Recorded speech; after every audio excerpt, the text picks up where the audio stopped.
The fire was the only warm thing left in the world. Sarah pressed her palms closer to the flames, watching the orange light dance across her skin, and tried to remember what it had felt like to be outside, to feel the sun, to breathe air that did not carry the weight of ancient stone and political ambition, and the slow, suffocating pressure of being the least important person in a room full of people who never let her forget it. The snow had started 3 days ago, not the gentle, pretty kind that dusted the mountains of Valthorn each winter and made the kingdom look like something from a painting. This snow was different. This snow had fallen in the middle of what should have been the warmest month of the year, dropping from a sky that had turned white as bone between one breath and the next, and it had not stopped since. The drifts against the outer walls of the castle were taller than the gates now. The roads were gone. The forest beyond the grounds had disappeared entirely, swallowed by a curtain of white so thick it looked like the world had simply ended somewhere beyond the tree line. No one was going anywhere. Not the nobles who had come to court for the summer solstice celebrations. Not the council members who had arrived from the northern territories with their careful smiles and their even more careful words. Not the servants, not the guards, and not Sarah, who had been here already, tucked into her small room in the east wing with her small duties and her small life, invisible as smoke. She had not intended to be in the Great Hall at all. The Great Hall was not for Omegas, not for women of her designation who existed at the lowest rung of a pack hierarchy so rigid it had been carved into the founding stones of the castle itself. The Great Hall was for alphas and betas, and the occasional high-ranking delta, who had managed to climb above their station through political maneuvering or fortunate marriage. But the east wing had lost its heat when the snow blocked the external vents, and Sarah had been given a choice between freezing quietly in her room or sharing warmth with people who considered her barely worth acknowledging. She had chosen warmth. She had wrapped herself in the plainest shawl she owned, the gray one that made her look like part of the wall, and she had slipped into the great hall through the servants' entrance and found the fireplace on the far left side, the one partially hidden behind a stone column, and she had sat down on the low bench there and made herself as small as possible. That had been 2 hours ago. In those 2 hours, she had successfully maintained her invisibility. Nobles had moved through the hall in clusters, their conversations overlapping in waves of anxiety and irritation about the unnatural storm. None of them had looked at her, and then the wolf had walked in. Sarah heard him before she saw him. Not footsteps exactly. More like a shift in the air, a cold current that moved through the warmth of the hall with a confidence that suggested it belonged there more than the fire did. She had looked up from her hands and seen the creature standing in the center archway, and her breath had simply left her body.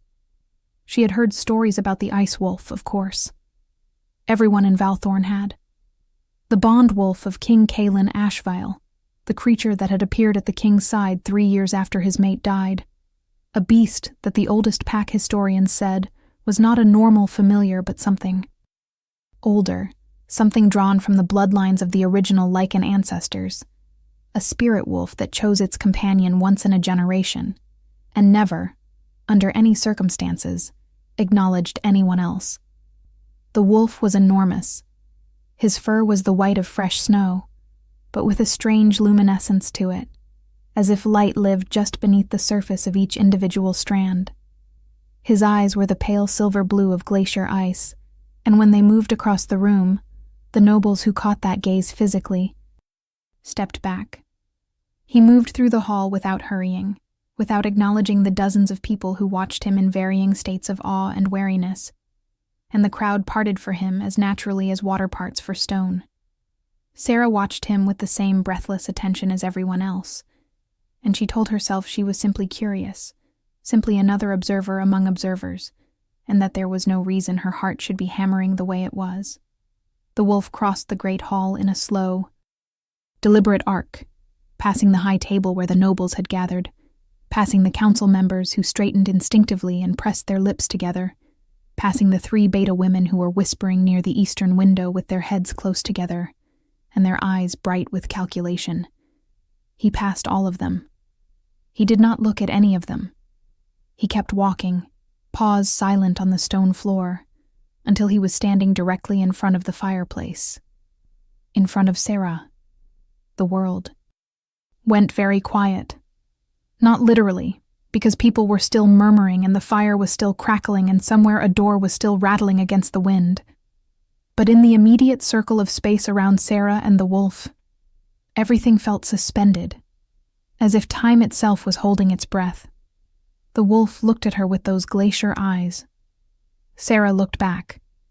She could not have said what possessed her in that moment to remain perfectly still rather than scrambling to her feet, which would have been the logical, self-preserving thing to do. But something in her was rooted. Something had gone very quiet and very certain inside her chest, and she simply held the wolf's gaze and breathed and waited. He lowered himself to the floor. Not like an animal settling, not with the loose, casual sprawl of a tired creature looking for rest. With deliberateness, with intention. He arranged his enormous body at her feet, rested his great silver-white head on his forepaws, and closed his eyes. If you are enjoying this story, do not forget to leave a like and subscribe to the channel for more emotional stories like this one. The silence that followed was a different kind of silence. The entire great hall had gone still. Every conversation had died mid-sentence. Every head had turned. Every pair of eyes was fixed on the corner by the fireplace where an Omega girl in a gray shawl sat with the king's legendary, untouchable, ancient bond wolf curled at her feet like a contented house cat. Sarah felt the weight of all those gazes and did not move. She did not dare to move. She was not sure she could have if she had tried. The wolf's warmth reached her even from below. A deep, steady heat that was different from the fire's warmth. Older somehow, as if it came from a source that predated the hearth and the stone and the castle itself. She felt it move through the soles of her feet and up through her bones. And something in her that had been clenched for a very long time began, incrementally, to loosen. What is she doing? The voice came from her left, low and sharp, and carrying the particular edge of someone accustomed to having their displeasure be sufficient reason for things to change. Sarah recognized the voice before she turned to look. Isolda Vara, Beta, daughter of the Northern Council's second seat, and the most beautiful woman in Valthorn, by unanimous consensus of everyone who mattered, and several who did not. She was standing 10 feet away with her dark hair coiled at the nape of her neck and her pale green eyes fixed on Sarah with an expression that would have looked like mere curiosity to anyone who did not know how to read the specific quality of contempt that lived in the space between Isolda's brows. "She is sitting by the fire," said one of Isolda's companions, a smaller Beta woman named Petra, who always seemed to be slightly behind Isolda in both position and confidence. "What I mean," Isolda said, her voice dropping half a register in a way that was not quieter so much as more concentrated, "is what is she doing with Kale?" Kale. That was what the king called the wolf. Sarah had not known that until this moment, had only heard the creature referred to as the ice wolf, or the king's familiar in the formal way that people spoke of things they were both awed by and slightly afraid of. Hearing the name spoken aloud by Isolda felt like an intrusion, somehow. Like hearing someone say a private word out loud in a public space. "Kale does not go to anyone," Isolda continued, and now she was moving, gliding across the floor with the particular grace of a woman who had practiced the art of commanding space since childhood. "Kale has never gone to anyone. Not in 3 years. Not since the king lost his mate." Sarah kept her eyes on the fire and her hands in her lap, and her breathing slow. She felt Isolda stop a few feet away. She felt the woman's gaze on the side of her face, like a physical pressure. "You should move," Isolda said. It was not a suggestion. It was not even entirely an order. It was the kind of statement that assumed its own compliance so completely that resistance seemed structurally impossible. Sarah felt the familiar pull of that assumption, the old habit of making herself smaller, of yielding ground before the cost of holding it could be calculated.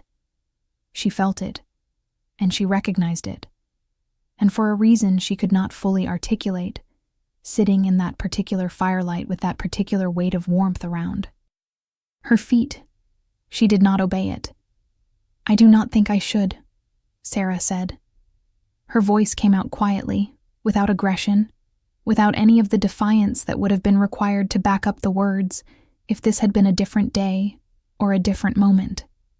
She was simply stating something she understood to be true. Isolda was very still for a moment. Then, with the precision of a woman who had mastered the art of moving in ways that could not be called aggressive, but communicated threat very clearly. Nevertheless, she crouched down slightly and looked at the wolf. "Kale," she said, in a voice like warm honey poured over cold stone. "Come." The wolf did not open his eyes. He did not move a single muscle. The only evidence that he had registered the command at all was a very faint, very low sound that was not quite a growl, but occupied the same general frequency as one, felt more in the chest than heard with the ears. Isolda straightened. Something moved across her face that she smoothed away. Almost instantly, but not quite fast enough for Sarah not to catch it. It was not anger exactly. It was something more dangerous. It was recalibration. "The king will hear about this," Isolda said, and turned and walked away. The words were meant as a threat. Sarah understood that. What Isolda had not calculated, or had not yet fully processed, was that the king was already in the room. He had entered through the main doors while Isolda was speaking, moving with the particular quality of stillness that powerful men sometimes had, the ability to occupy space without announcing themselves, to be present in a room before the room fully registered their presence. He was taller than most men, not in a way that seemed designed to be intimidating, simply in the way that some trees were taller than others, with a proportionality and a rootedness that made their height feel like a natural feature of the landscape, rather than a performance. His hair was dark, close-cropped at the sides, and slightly longer at the top, and his eyes, when Sarah finally looked at him, were the exact same shade as his wolf's. That pale, clear winter sky gray that held both coldness and an enormous amount of depth simultaneously. He was watching her. Not the wolf, not Isolda, who had gone pale the moment she registered his presence, and was now standing very straight by the eastern window with the careful blankness of someone suppressing several things at once. The king was watching Sarah. She waited for the discomfort of that gaze to arrive, the familiar crawling sensation of being looked at by someone important in a way that always felt like being assessed for some category of insufficiency. It did not come. His gaze felt different from what she had expected. It felt like the wolf's gaze, in a way she could not explain. Attentive. Measuring, yes, but not unkindly. More the way a person measures something they are genuinely trying to understand, rather than the way a person measures. Something they already know they will find wanting. He crossed the hall without hurrying. People moved out of his path without needing to be told to, and he did not seem to notice them doing it, which was either profound confidence or profound preoccupation. He stopped a few feet from the fireplace. From her. He looked down at Kale, who had opened his silver eyes and was watching his king with an expression that, if it had been on a human face, Sarah would have described as satisfied. Then the King looked at Sarah again. He said nothing for a long moment. The fire crackled between them. Kale's warmth pressed up through the floor. "He has not done that in 3 years," King Kalin Ashvale said. His voice was lower than she expected, and slower, as if each word was chosen with the same care one might apply to stepping across uncertain ice. "I know," Sarah said. She was not sure why she admitted that, except that it was true, and he already knew it, and pretending otherwise would have been a waste of both their time. The corner of his mouth moved, It was not a smile, exactly, but it was adjacent to one. The way a word can be adjacent to the thing it describes without quite being that thing. "What is your name?" he said. "Sarah," she said. "Sarah Kalin."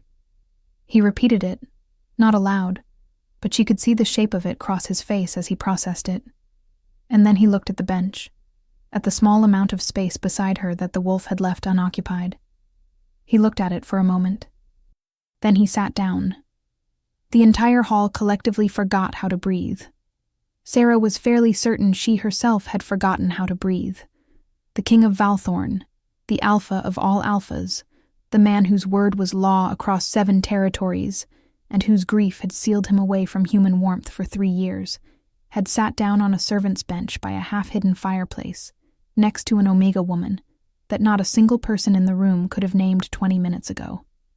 He sat with the same quality of deliberateness that his wolf had, not casual, not stiff, simply intentional in the way that suggested he had made a decision, and the decision did not require explanation. Kyle moved his great head and rested it on the king's knee without opening his eyes, and the king's hand moved automatically to rest between the wolf's ears. And for a moment, the 3 of them existed in a quiet that felt very different from the storm howling outside the walls. "The snow is not natural," Kalin said. It was not. Quite directed at her, not quite directed at the room. It was the way a person speaks when they are thinking aloud in the presence of someone they have decided, for reasons still forming, to trust with the sound of their thoughts. "No," Sarah agreed. "I know." He looked at her sidelong. "How do you know?" She considered the question honestly, because dishonesty in this moment felt not only pointless, but somehow wrong. A violation of the quality of silence they had built. "I have been watching the snow since it started," she said. "The way it falls is wrong. It falls in a pattern. Very small, very regular, but once you see it, you cannot unsee it. Spiral shapes, repeating. Like something is directing it rather than something that simply is." He was quiet for a moment. "You have a sharp eye," he said. "I have a great deal of time to observe things," she said. "People who are not watched tend to watch." Something in his expression shifted. Subtle but real. A fractional softening around the eyes that did not reach his mouth but did not need to. He nodded once and looked back at the fire. They sat in silence for several minutes, and the silence was comfortable in a way that Sarah had not experienced with another person in longer than she could easily recall. Outside, the wind pressed against the castle's ancient stones. Inside, the fire burned steady, and the wolf breathed slow, measured breaths, and the king's hand moved absently through the pale fur between Kale's ears. And Sarah felt, for the first time in a very long time, that she was in exactly the right place. What do you think will happen next? Leave your predictions in the comments below. It was Isolda who broke it. Of course it was. She had spent the last several minutes visibly recalibrating by the eastern window, her green eyes moving between Sarah and the king with the focused attention of someone solving a problem. And when she moved with the assurance of a woman who had decided that whatever calculation had produced this outcome, she possessed the variables to reverse it. She approached the fireplace with a glass of wine that she had acquired from somewhere, deep red, in a crystal glass that caught the firelight in ways that seemed almost deliberate, and she stopped just inside the natural radius of the warmth and arranged herself in a posture that managed to be both respectful toward the king and subtly, strategically appealing. "Your Majesty," she said, her voice carrying precisely the right amount of warmth and precisely the right amount of deference to communicate that she was taking nothing for granted. "Forgive the intrusion. I wanted to ensure you had everything you needed during this unexpected confinement. The council has been asking if you plan to convene a meeting about the storm." Kalin looked at her. His expression did not change. "I plan to convene a meeting when I have something useful to tell the council," he said. "At present, I am thinking." Isolda's smile did not waver. It was a remarkable smile, Sarah noted, with the detached appreciation of someone watching a very skilled performance. It contained warmth and understanding, and the quiet promise of total reliability, and it was absolutely airtight. "Of course," Isolda said. "I apologize for disturbing your thoughts."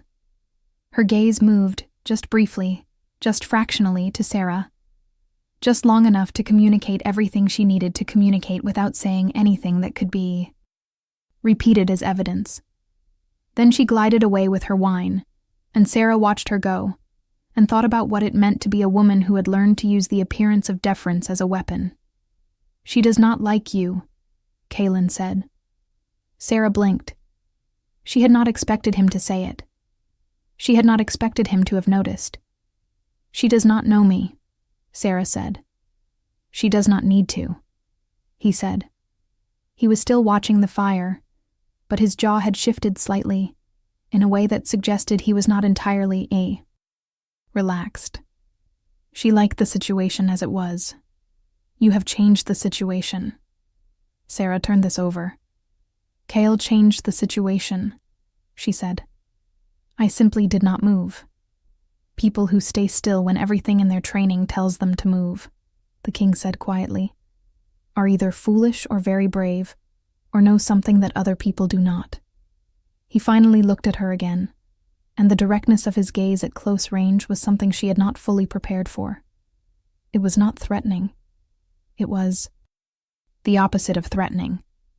It was the kind of gaze that saw things, that had spent years learning to look past the surface of what was presented and toward the structure underneath, and that had no particular investment in what it found, but every intention of finding it accurately. "Which are you?" he said. "I do not know yet," Sarah said. "I think perhaps all three, in different proportions depending on the day." He held her gaze for a moment longer. Then again, that almost smile. "Honest," he said, with a quality that suggested he was noting it the way one notes something rare. "I find that also tends to be unfashionable in courts." "I have not had much opportunity to learn fashion," she said. "Perhaps that is its own kind of advantage," he said. And then a council member appeared at the edge of the hall with an expression of barely contained urgency. And Kalin rose, and the moment closed around itself like water over a stone, quiet and complete, leaving no visible trace of what had passed within it. He did not look back at her as he crossed the hall. He did not need to. Kyle did, though. The wolf turned his great silver head and held Sarah's gaze for one long, deliberate moment, and what she saw in those glacier eyes was something she did not have a word for yet. Something that felt like recognition. Something that felt like the beginning of a sentence that was going to take a very long time to finish. The days inside the castle had their own particular texture, cut off from the world by walls of snow that showed no sign of relenting. The storm did not rage so much as it persisted, a relentless, patient white curtain drawn against every window, pressing the castle's population into increasingly close quarters and correspondingly elevated tensions. Sarah had spent her life being good at navigating small spaces, at finding the angles and corners where she could exist without friction. But this was different. This confinement had a pressure to it that went beyond the physical, as if the storm had forced everyone's private calculations into the open, stripped away the polite distances that court life normally maintained between ambition and honesty. She had spent the morning of the second day in the library on the upper floor of the East Wing, which was technically accessible to all residents of the castle, but was rarely visited by anyone of sufficient rank to make Sarah's presence there a problem. She had been searching, without quite admitting to herself, that she was searching for anything she could find about unnatural storms and their origins in the history of Valthorn. What she found instead was a collection of sealed record boxes that had been pushed behind a bookshelf in the far corner of the room, dusty in a way that suggested they had been there for a very long time and had not been meaningfully disturbed in all that time. She would not have thought anything of them, except that one of the boxes had a mark on its side that she recognized. The mark of the Valen family. Her family's mark. Her mother's family. The family that had sent her to Valthorn as a ward when she was 4 years old, too young to understand why, and too young to ask the questions that, as she grew older, began to feel increasingly important. She stood in front of the shelf for a long time, her hand resting on the mark, listening to the particular silence of an unoccupied room. Then she pulled the box out and sat down at the nearest table and opened it. The contents were dry and old and smelled of aged parchment and something faintly metallic she could not identify. There were letters, bound with cord that had dried and cracked, written in formal script she had to read slowly and carefully. There were official documents bearing the seal of the crown, which struck her immediately as wrong, as something a private family archive should not contain. There were record pages from the pack registry, which was the formal documentation of each wolf's designation and bloodline, and when she found her own name in those pages, she stopped. The entry was straightforward on its surface. Sarah Kalin, female, born in the 23rd year of the current king's father's reign. Designation: Omega. But beside the designation, in smaller, cramped letters that looked like they had been added later by a different hand, were 4 words that her eyes read twice, 3 times, 4 times, before her mind accepted them. Designation suppressed by decree. Her hands were perfectly steady on the paper. She noticed that about herself. She had always had steady hands. Whatever her body felt, her hands tended to remain calm, which was perhaps why she had always been better at watching than reacting. She sat with those 4 words for a long time. The fire in the library grate burned slowly down.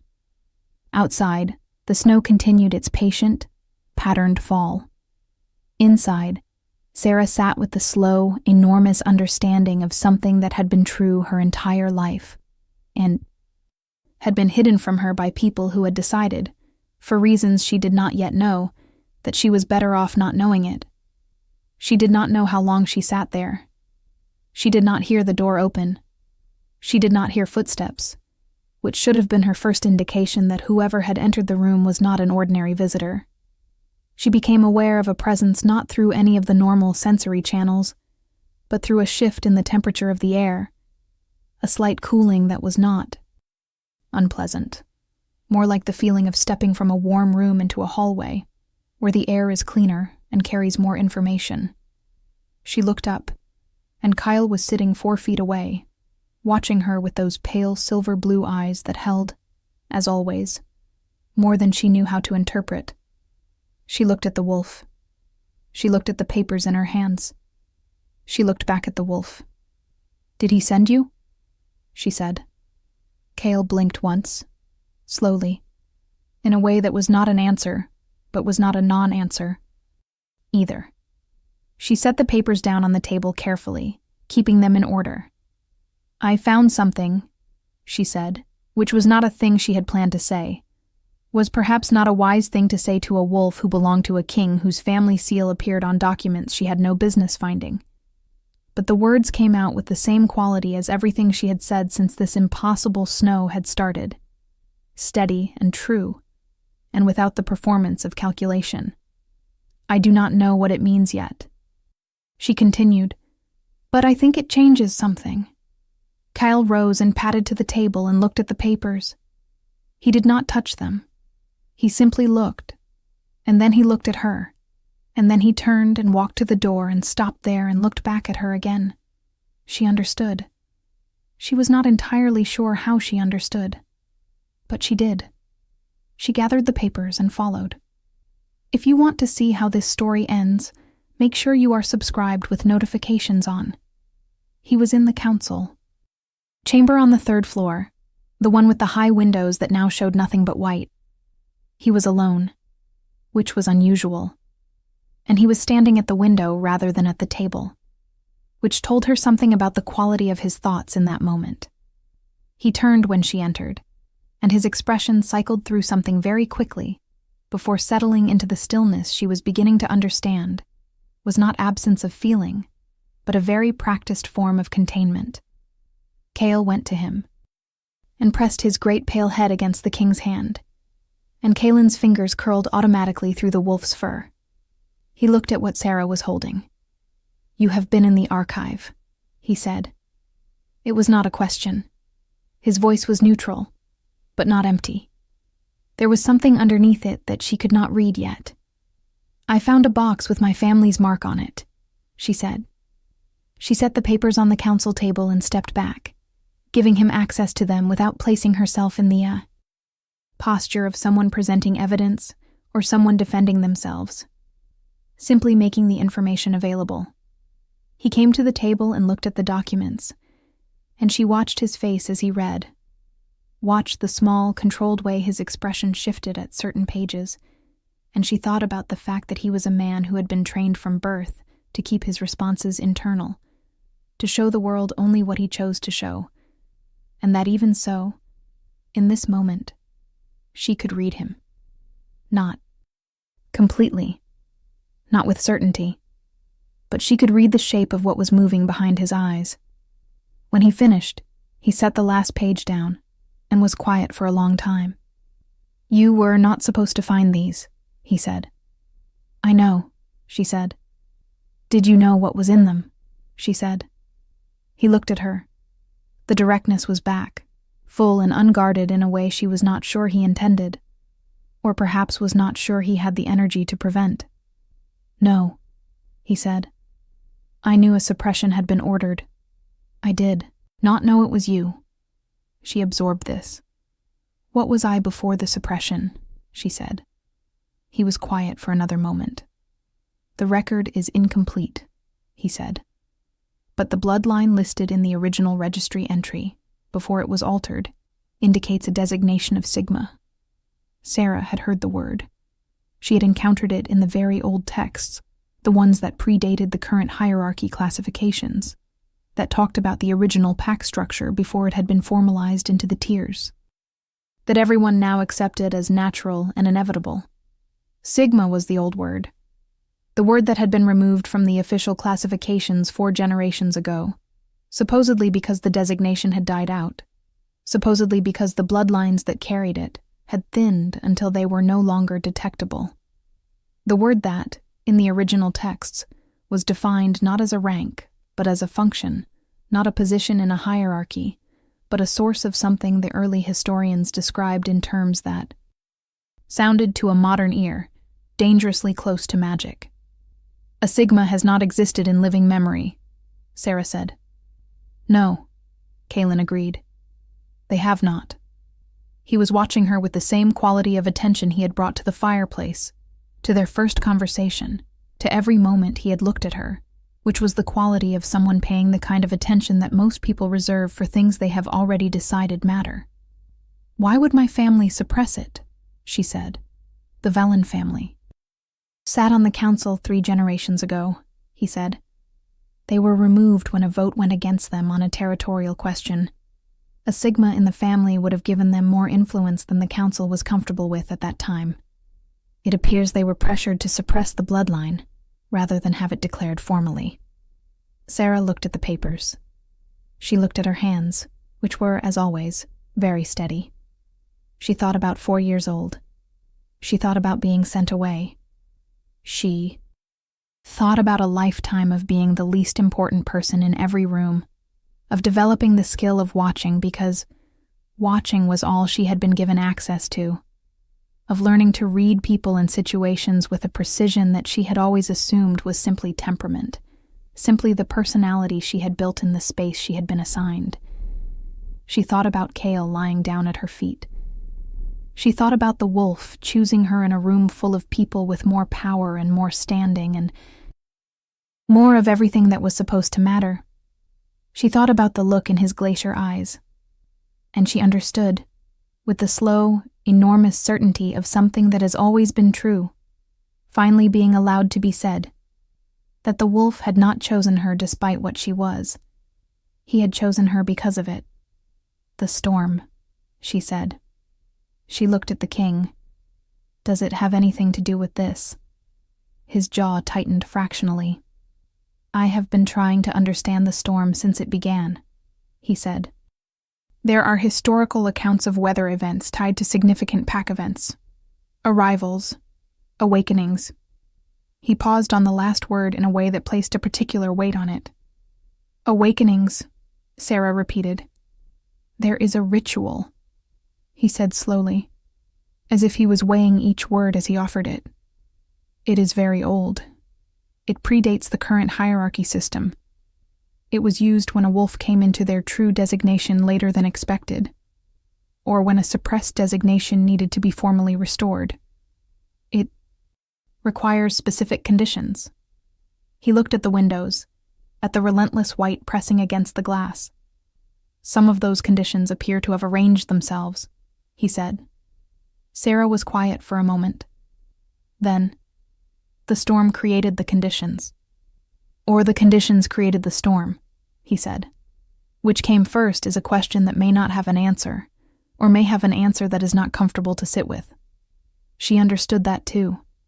She was getting better at understanding things she could not fully articulate, as if some channel that had been blocked her entire life was slowly, incrementally opening. And the information that flowed through it arrived not as words or images, but as something more immediate and less arguable.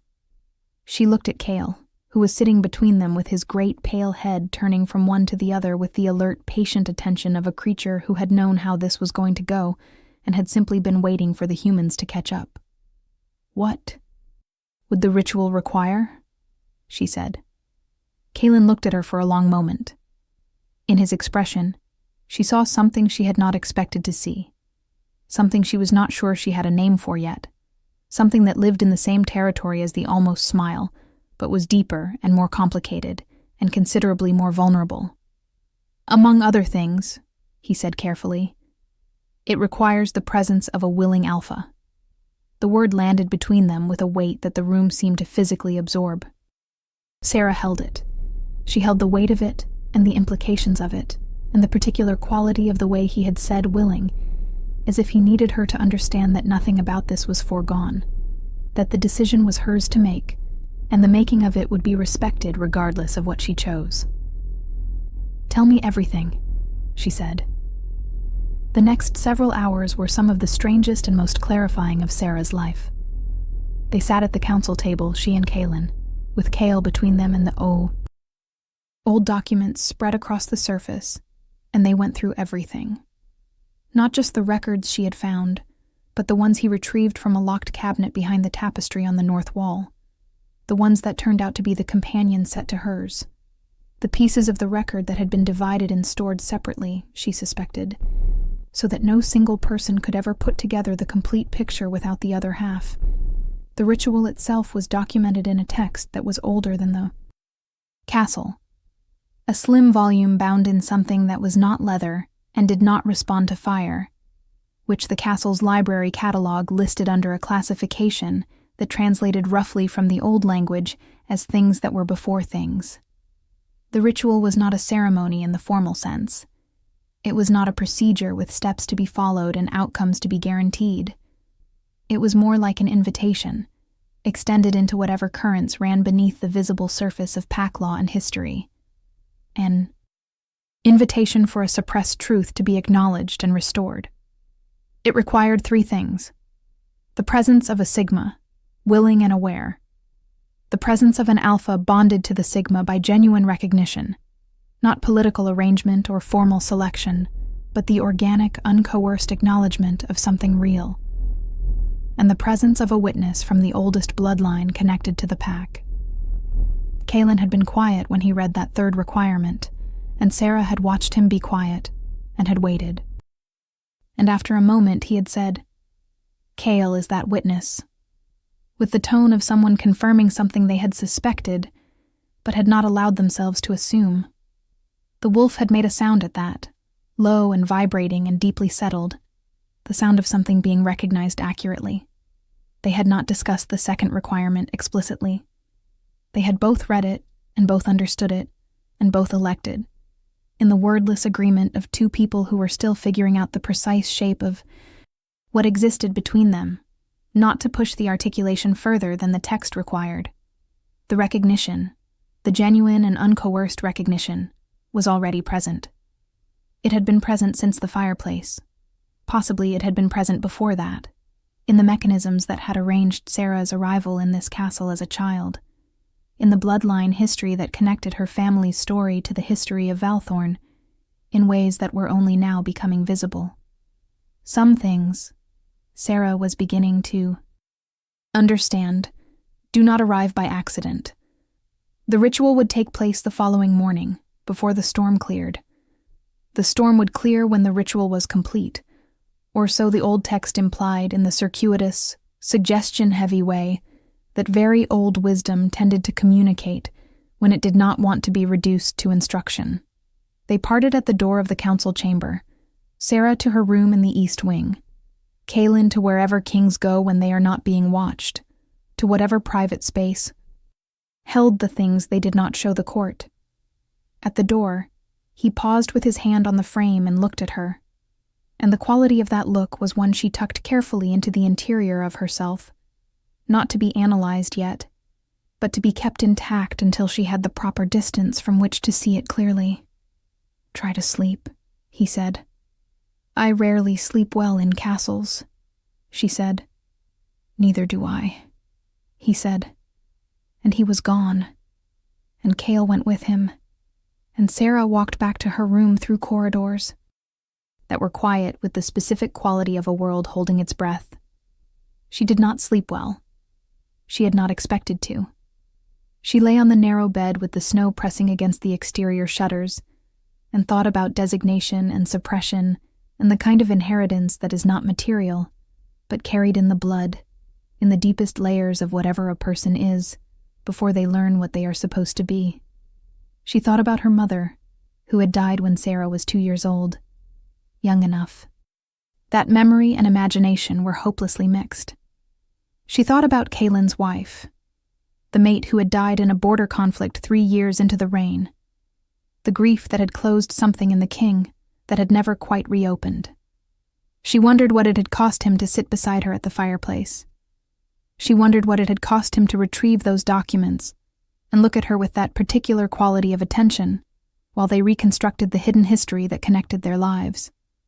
She wondered a great many things in the dark, and eventually, somewhere in the small hours of the morning, she stopped wondering and simply felt the truth of what she knew. She was not who she had been told she was.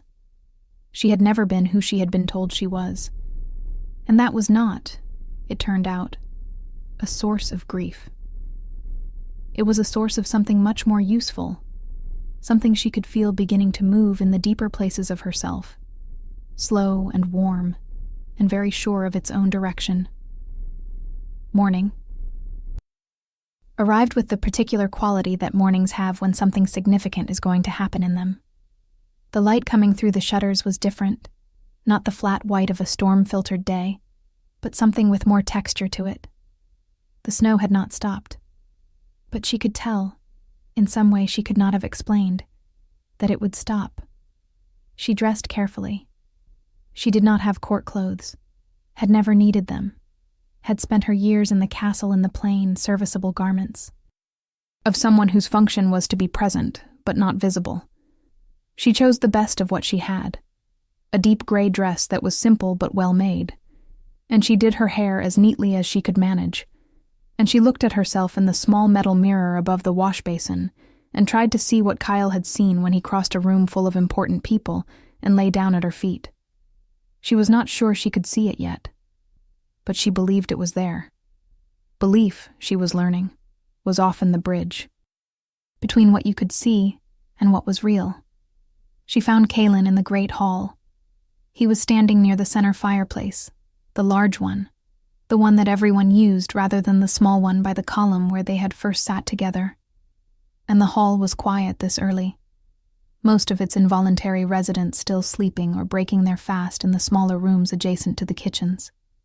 He turned when she entered, and the look on his face was one she filed alongside the one from the night before, for later, for when she had the perspective to examine it properly.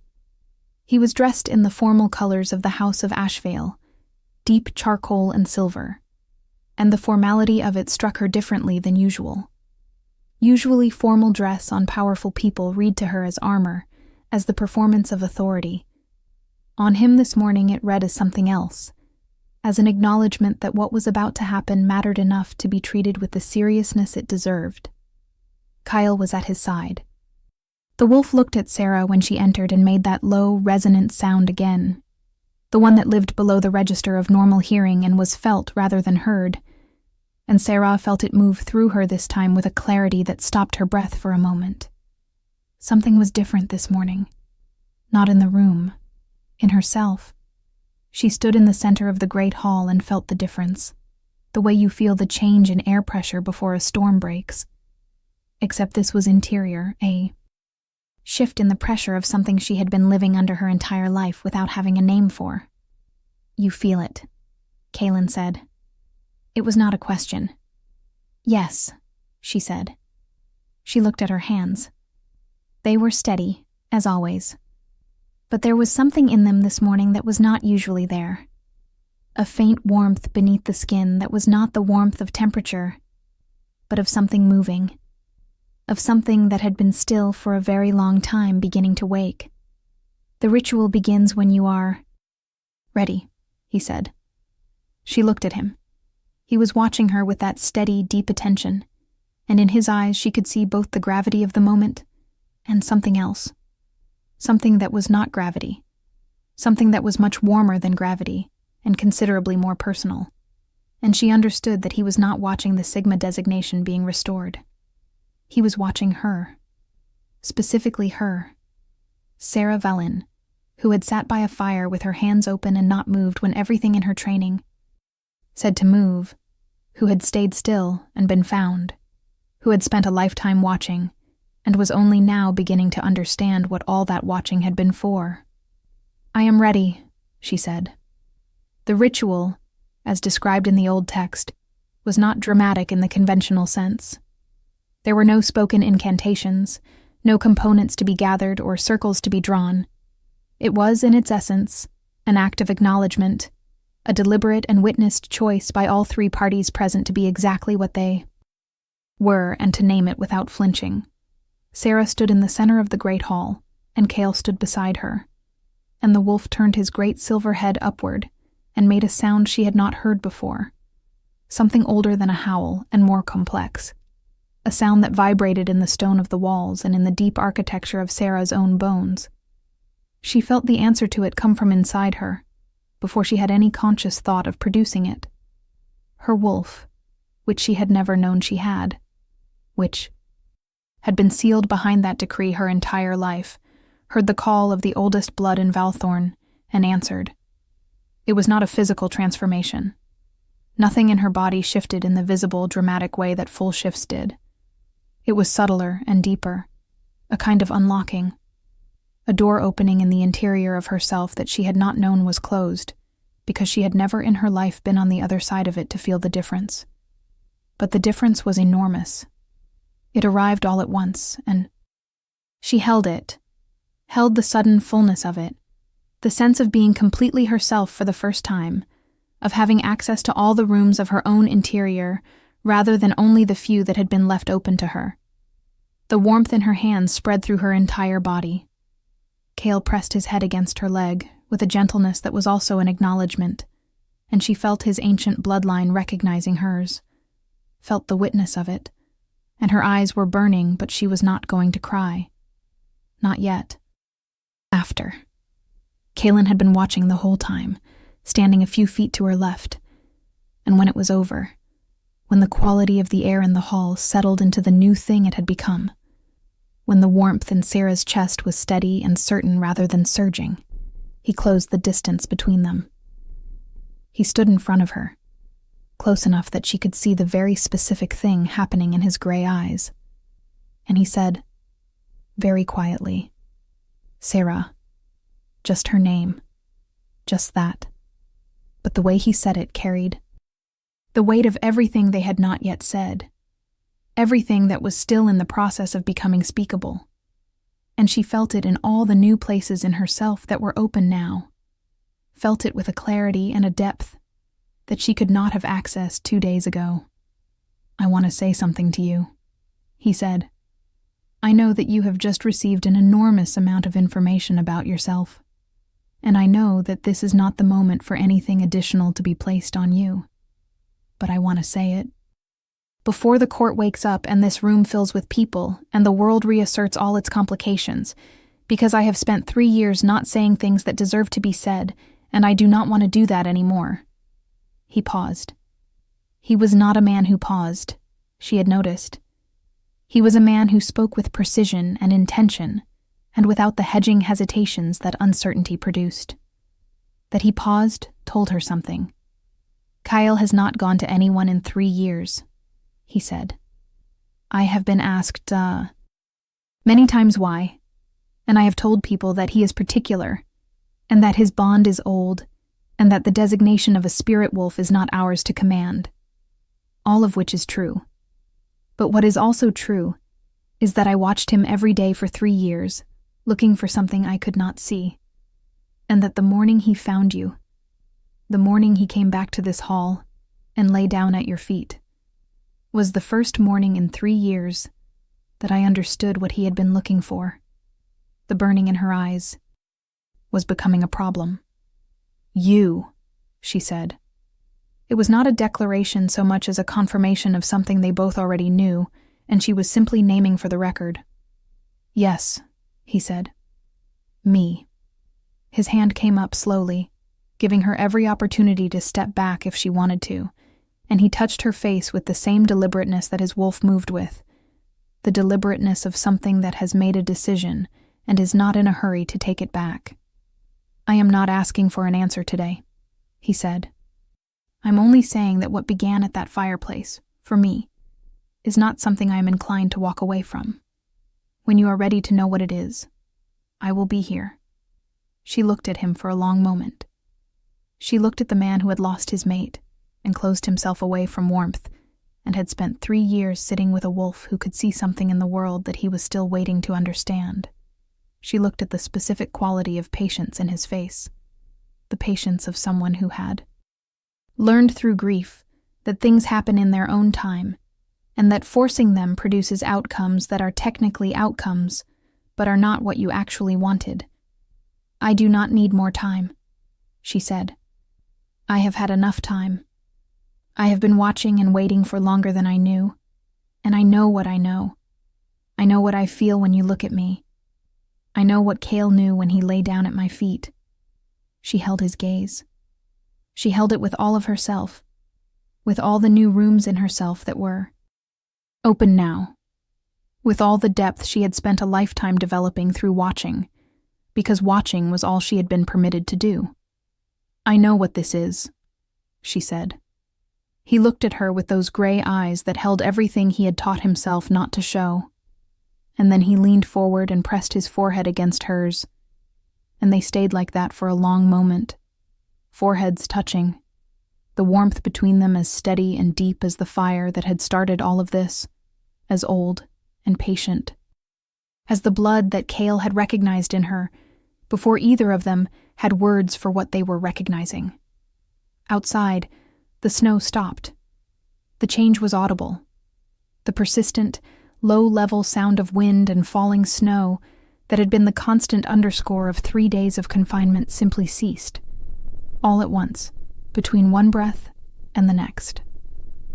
In the silence that followed, the castle itself seemed to expand slightly, as if it had been held at tension and was now releasing.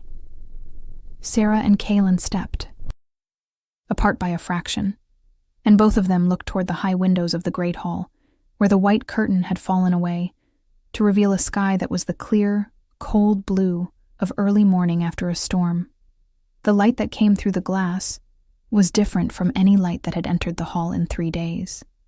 It was sharp and clean and full of information, the kind of light that shows you what things actually are, rather than what you have been assuming them to be. They were not alone much longer. The castle woke with a different quality than it had on the previous 3 mornings. The sounds of people moving through corridors carrying a note of relief and animation that the confinement had suppressed. Within half an hour, the great hall had filled with the nobility and council members who had been waiting out the storm, and the air was full of the complicated social music of people recalibrating their positions and their plans and their understandings of what had happened during the days in which normal movement had been suspended. Isolda arrived precisely 12 minutes after the first cluster of nobles. Sarah counted, because she was someone who noticed patterns, and the interval was precise enough to suggest calculation rather than coincidence. The arrival time to be neither too early, which would have suggested urgency, nor too late, which would have suggested uncertainty.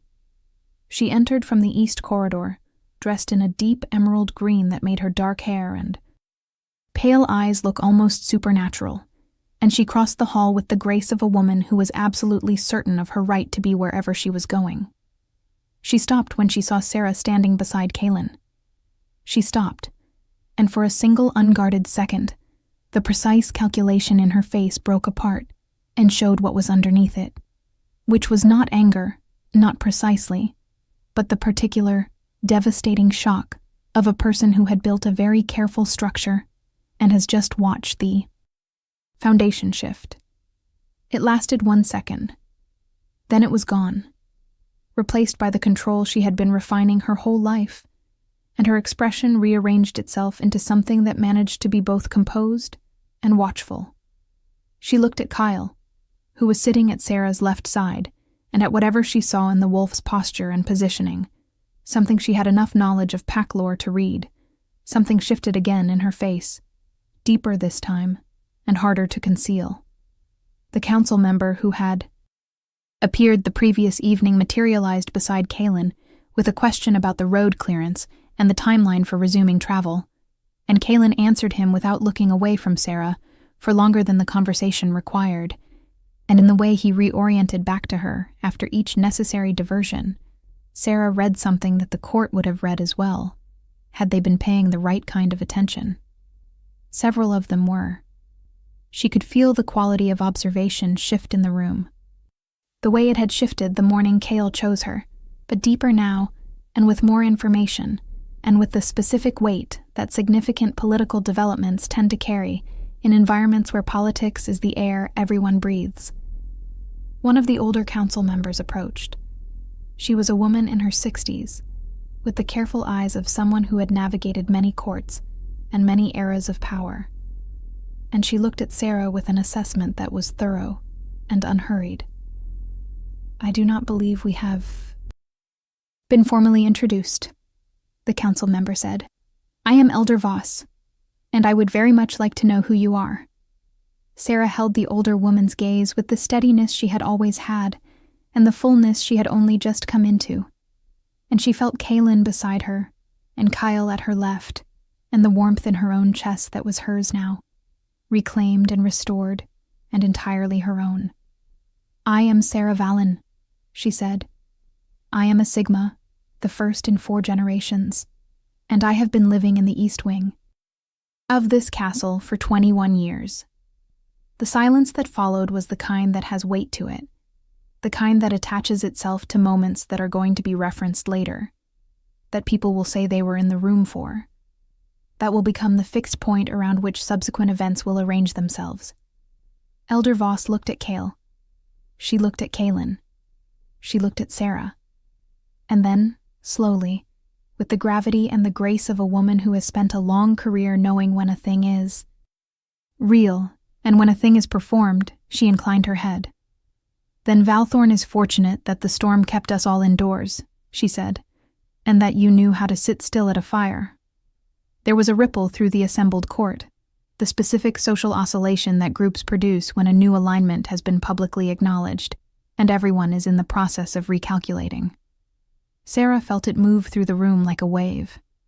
She stood in the middle of it and let it pass, and she thought about all the years she had spent on the edges of rooms watching waves like this one and thinking they had nothing to do with her.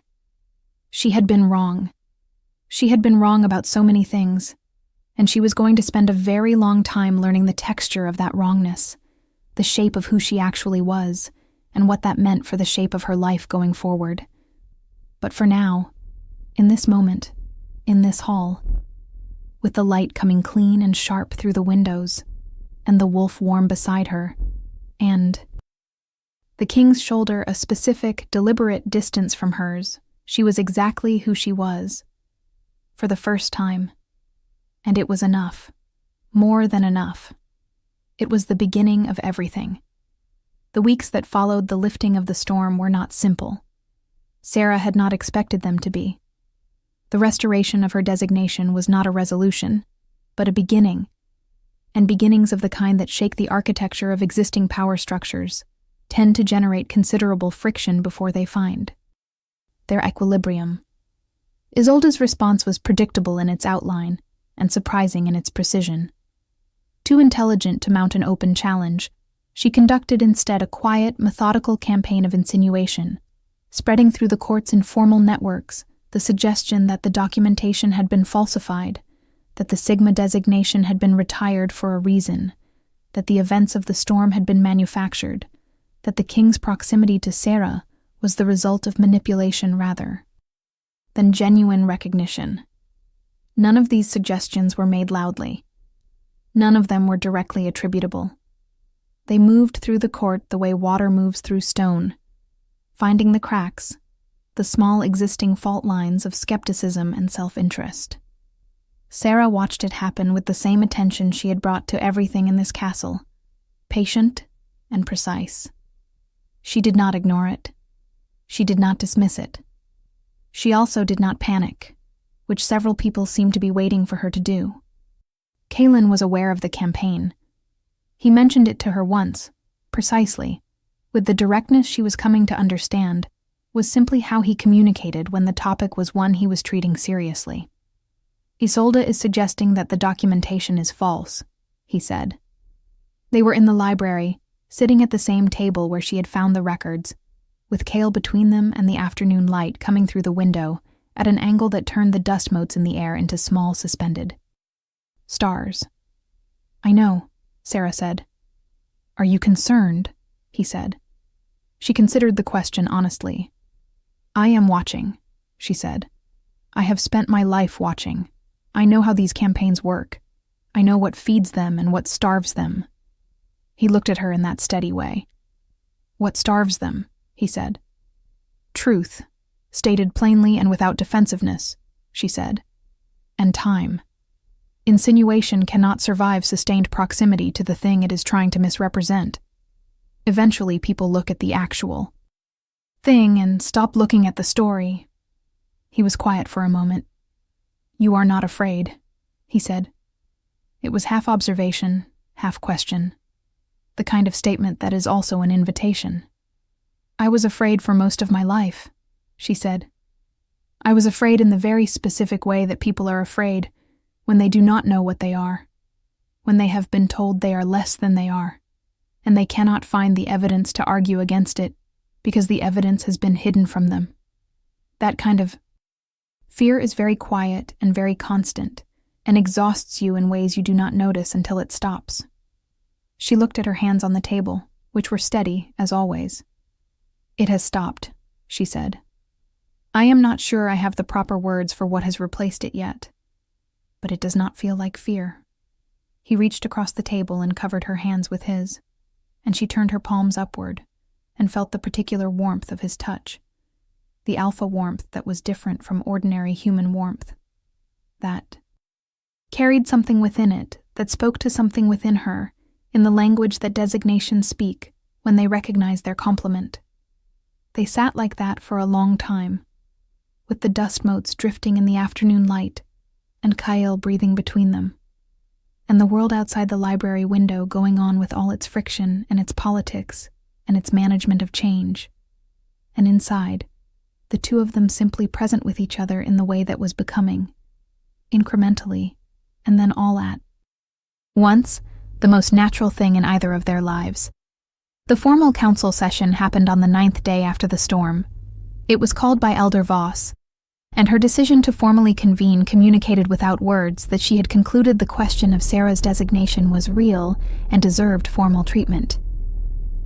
The session was held in the great council chamber on the 2nd floor, with the long table and the seats arranged in the old hierarchy order.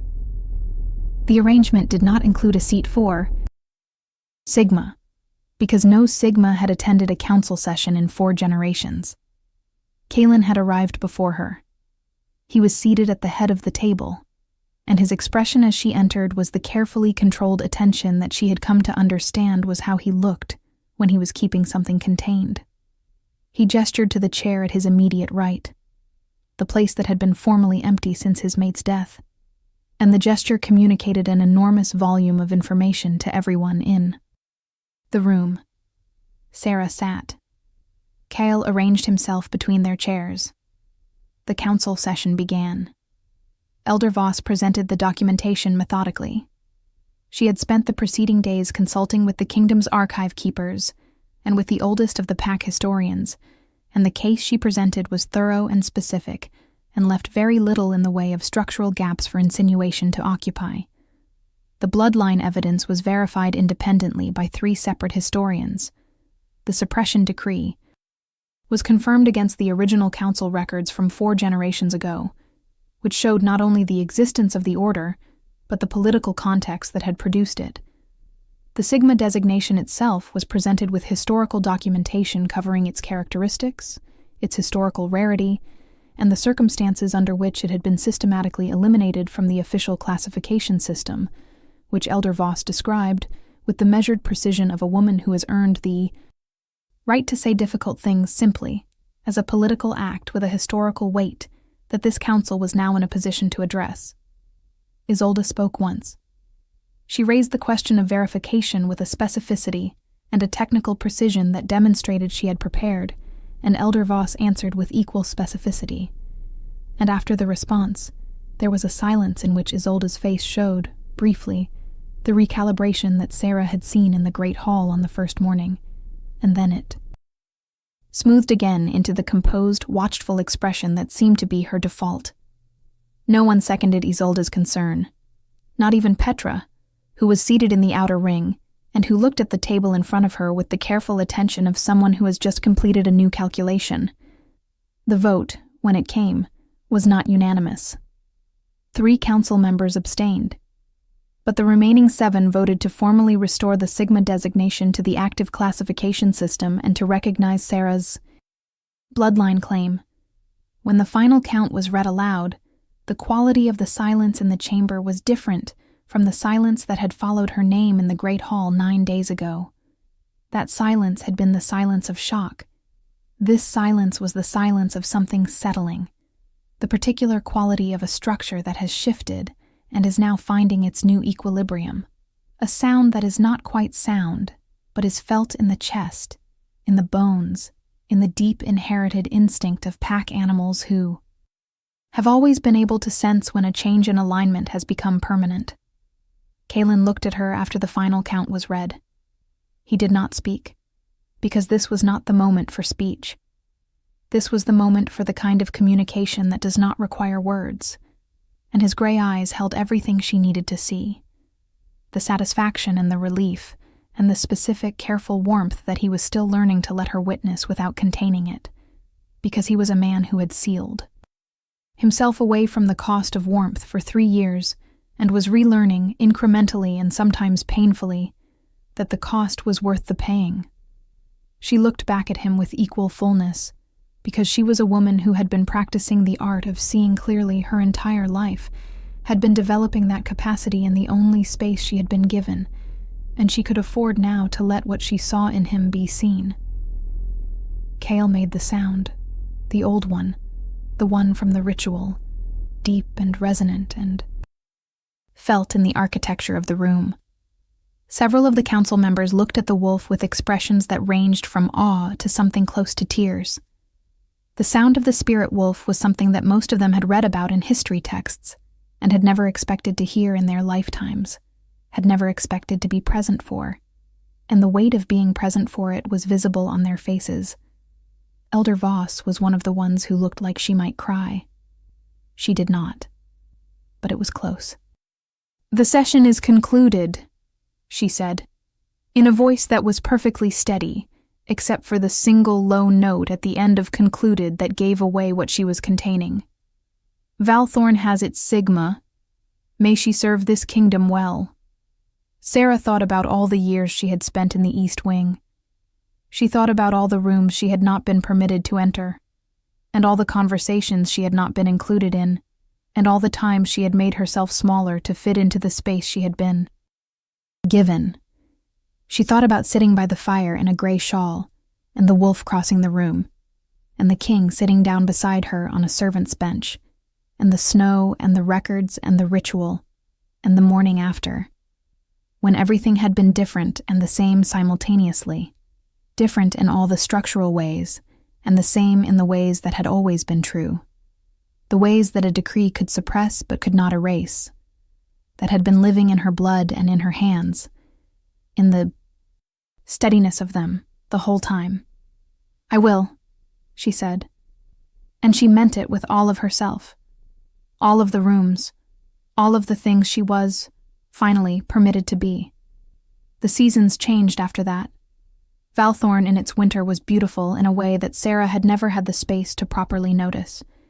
The mountains white and sharp against the northern sky, the forests deep and still, the castle itself taking on a different quality under the snow, warmer somehow despite the cold, more itself, as if the season stripped away the performance of the place and showed what it actually was beneath the formal surfaces. She learned the castle differently in those months, not as a resident finding her corners and her angles of invisibility, but as someone who had been acknowledged, and whose acknowledgement changed the way space opened up around her. Doors that had been metaphorically closed were now physically open. Conversations that had been conducted around her were now conducted with her. People she had known only as figures she navigated around began to have textures and histories, and the specific kind of interest that came with being seen as a person worth knowing rather than an obstacle worth managing. It was not without its frictions. There were still those who regarded her designation with a skepticism that had calcified into something closer to principle, who had built enough of their understanding of the world around a hierarchy that did not include a sigma that the inclusion felt like a threat rather than a correction. She was patient with this. She had always been patient. Patience had been the only tool she was given for most of her life, and she had refined it to a quality that served her now in ways she had not anticipated. Isolda was not one of the ones who came around. Sarah had not expected her to. She watched with the same attention she brought to everything, and she thought that perhaps what Isolda needed was not defeat, but a different direction for the things. She was a different set of problems that were actually worth the quality of her intelligence, and that this was, in the end, Valthorn's problem to solve, and not hers. Kalin knew she was watching. He knew most things that she was paying attention to, because they had fallen into the habit of talking in the evenings, in the library, or in the small sitting room adjacent to the main hall, not about politics or strategy in any formal sense, but about what they had observed during the day, what they had noticed, what patterns they were beginning to see in the recovery of the kingdom. He was a good talker, it turned out, when he trusted his listener enough to say things that were still forming, rather than things that had already been polished. She had not expected that. She had expected precision, and she had found precision, but she had also found beneath it an actual quality of curiosity about the world, something that had been sealed beneath the grief and the kingship and the demands of being a man whose every word had consequence. The mate bond was not a thing that arrived all at once. What it was, in her experience, was more like the tide, something that was always in motion, that advanced and receded and advanced further, shaped by the specific shoreline it encountered. She felt it in the way she could tell, from across a room, what quality of thought he was having. She felt it in the way that his attention carried a warmth that was not just temperature, but depth. The depth of someone who has decided that the person they are looking at is worth all the space their looking takes up. She felt it in Kyle, who moved between them now, with the easy certainty of a creature who has found what he was looking for and does not need to search anymore. The formal acknowledging of the bond came in the spring. It was evening, in the library, with Kale asleep on the hearthrug, and the last of the winter light coming through the windows in long, low bars of gold, and there had been a pause in their conversation, and in the pause Kalin had looked at her with the specific quality of attention that she now knew was his version of saying everything he had not yet said, and she had looked back with the same, and between the looking and the being looked at, between the knowing and the being known, something settled. Something that had been in motion became still. Something that had been becoming arrived. He reached across the table and she took his hand, and the warmth that moved between them was not the warmth of potential or proximity or growing recognition. It was the warmth of something complete. The wolf opened his silver eyes and looked at them both, and made the sound, the old and resonant sound, the one that lived below the register of ordinary hearing and was felt in the chest, in the bones, in the deep inherited knowledge of what pack means when it means its truest thing. The sound did not echo in the room. It settled into the room, the way warmth settles, the way right things settle when they finally come to rest. Outside, the spring was beginning. The forests were coming back into green. The roads were open, and the kingdom was doing what kingdoms do after long winters, which is to shake itself out and remember what it was before it was cold. Inside the library, Sarah and Kalin sat with their hands joined across the old table, and the wolf breathed deep and slow on the hearthrug, and the bond between them sat warm and certain, and entirely at rest, in the space between them. She was Sarah Valin. She was a Sigma, the first in 4 generations. She was the king's mate. She was the wolf's chosen. She was exactly herself, and the world of Valthorn was very slowly, very surely, rearranging itself around the fact of her. If this story touched your heart, share it with someone who loves epic romance. Tell me in the comments, did you see this ending coming?